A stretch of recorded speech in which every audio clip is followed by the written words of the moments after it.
नमस्कार। सोचिए अगर साल 2026 एक जबरदस्त ब्लॉकबस्टर फिल्म हो, तो हम लोग ठीक इंटरवल पर खड़े हैं। और क्या एक्शन पैक फर्स्ट हाफ रहा है।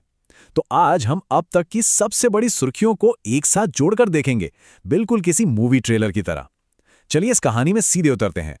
जी हाँ, बिल्कुल सही सुना। कहानी अभी खत्म नहीं हुई है, लेकिन पहले हिस्से में ही इतने सारे ट्विस्ट्स और टर्न्स आ चुके हैं कि उन्हें एक साथ समझना बहुत ज़रूरी हो गया है। तो तैयार हो जाइए, क्योंकि हम साल के पहले भाग की इस पूरी कहानी को डिकोड करने वाले हैं। तो हमारी कहानी का जो पहला चैप्टर है ना, वो एक टेक थ्रिलर जैसा है।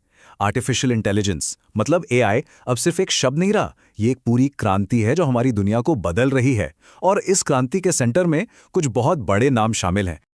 और भाई, जब भी टेक की दुनिया में क्रांति की बात होती है तो एलन मस्क का जिक्र तो होना ही है, जो अपनी सोच से दुनिया को हमेशा एक कदम आगे रखते हैं। वो अब एआई के इस ग्लोबल गेम में ऐसा क्या बड़ा दांव खेलने वाले हैं जिससे पूरी बाजी ही पलट सकती है। तो जवाब है टेराफैब एआई प्रोजेक्ट। और ये सिर्फ एक और टेक कंपनी नहीं है, ये एआई की रीढ़ की हड्डी यानी उसका पूरा ढांचा बनाने की एक बहुत बड़ी पहल है। जरा सोचकर देखिए, जैसे आज हमें बिजली चाहिए, वैसे ही आने वाले कल में हमें एआई के कंप्यूटिंग पावर की जरूरत होगी, और मस्क उसी भविष्य के लिए हार्डवेयर बना रहे हैं। लेकिन रुकिए, ये कहानी सिर्फ एक तरफा नहीं चल रही है। इस ग्लोबल एआई रेस में जहां एक तरफ सिलिकॉन वैली भविष्य लिख रही है, वहीं दूसरी तरफ भारत भी अपनी ब्लॉकबस्टर कहानी लिखने में जोर शोर से लगा हुआ है। तो इस रेस में भारत का प्लान क्या है? देखिए, भारत यहाँ दो मोर्चों पर एक साथ काम कर रहा है। एक तरफ है गफटेक समिट, जो सरकारी कामकाज को एआई के साथ मॉडर्न बनाने पर फोकस कर रहा है, मतलब बेहतर पब्लिक सर्विसेज और तेजी से फैसले। वहीं दूसरी तरफ है इंडिया एआई इम्पैक्ट समिट, जिसका मकसद पूरे देश में एआई इनोवेशन को बढ़ावा देना और साथ ही उसकी सेफ्टी को पक्का करना है। आसान शब्दों में, भारत सिर्फ एआई को यूज नहीं करना चाहता, बल्कि उसे पूरी जिम्मेदारी के साथ बनाना भी चाहता है। तो टेक की इस फास्ट पेस्ड दुनिया से निकलकर अब हमारी कहानी एक नया मोड़ लेती है और एक इको सागा में एंटर करती है। ये कहानी है हमारे ग्रह के असली रक्षकों की। तो यहाँ सवाल ये उठता है कि हम अपने प्लैनेट के इन अनमोल रखवालों को बचाने के लिए और उनका सम्मान करने के लिए आखिर कर क्या रहे हैं। इस कहानी में दो मेन किरदार हैं, हमारे वेटलैंड्स और हमारी शानदार बिग कैट्स।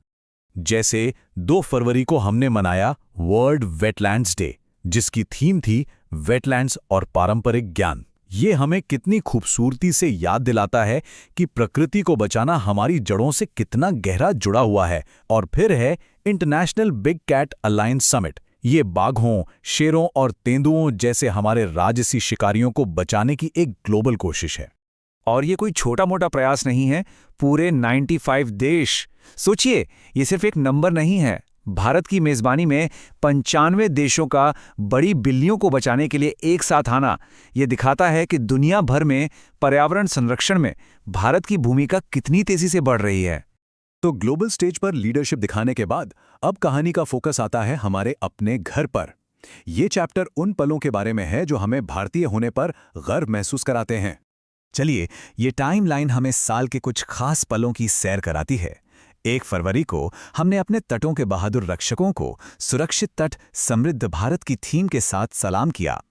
28 फरवरी को हमने दुर्लभ बीमारियों से लड़ रहे लोगों के लिए अपनी आवाज उठाई। और फिर मार्च में उत्तराखंड ने खेलो इंडिया विंटर गेम्स में अपना टाइटल डिफेंड किया, जो हमारे खिलाड़ियों की उत्कृष्टता की भावना को दिखाता है। देखिए, राष्ट्रीय गौरव सिर्फ जश्न मनाने तक ही सीमित नहीं है, ये अपने लोगों की देखभाल करने का भी नाम है। नेशनल डीएमएफ समिट इसका एक बहुत ही अच्छा उदाहरण है। सीधे साधे शब्दों में कहें तो ये एक तरीका है ये पक्का करने का कि खनन से जो फायदा हो रहा है वो वापस उन्हीं समुदायों तक पहुंचे जो इससे सबसे ज्यादा प्रभावित होते हैं। ये विकास को सीधे जमीनी स्तर तक पहुंचाने की एक कोशिश है। तो दोस्तों, हमारी फिल्म अब अपने क्लाइमैक्स की तरफ बढ़ रही है। हर बड़ी कहानी के पीछे एक मास्टर प्लान होता है, और हमारी इस कहानी का मास्टर प्लान छिपा है देश की तिजोरी के राज में। जी हां, अब बात होगी यूनियन बजट की। तो सवाल ये है कि आखिर वो कौन सा मास्टर प्लान है जो इन सारे एक्शन से भरे सीन्स को पावर दे रहा है। चाहे वो एआई की क्रांति हो, पर्यावरण को बचाने का मिशन हो, या फिर राष्ट्रीय कल्याण की योजनाएं, इन सब के पीछे की आर्थिक शक्ति आ कहां से रही है।